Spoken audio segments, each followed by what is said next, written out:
Sinalakay ng mga pulis ang isang bahay sa Pagsanhan, Laguna na itinuturong limbagan ng mga pekeng pera. Ang lalaking gumagawa ng fake money, arestado. Balitang hatid ni Ian Cruz. Sa unang tingin, di mo akalaing peke ang mga perang ito. Kuhang-kuha kasi ang itsura ng totoong 100 hanggang 1,000 peso bill at maging $5 bills.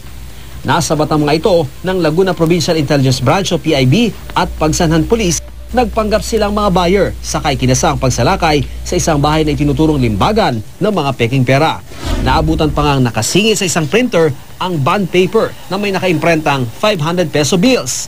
Sa tingin ko medyo malaki ito kasi kung napansin natin yung mga evidence, may mga kasama pa ng mga US dollars.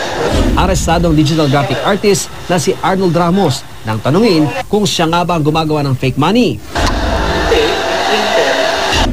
Kalaunan, umamin din ang 32 taong gulang na suspect. Tinuro lang sa akin nila yan para gawin para sa kanila. Ang fake na 500 pesos, binibili raw sa kanya na 100 pesos at minsan pa raw ay 10 hanggang 20 pesos lang bawat isa. Nakakuha rin sa bahay ng suspect ang shabu paraphernalia. Kaya bukod sa kasong paglabag sa Article 166 ng Revised Penal Code o forgery of security banknote, maharap din ang suspect sa kasong paglabag sa Republic Act 9165 o Comprehensive Dangerous Drugs Act of 2002. Una na nagpaalala ang Bangko Sentral ng Pilipinas na maging mapanuri sa pera, ang tunay, matibay at may kagaspangan. Meron din security thread at fiber, malinaw at detalyado rin ang mga larawan sa tunay na pera.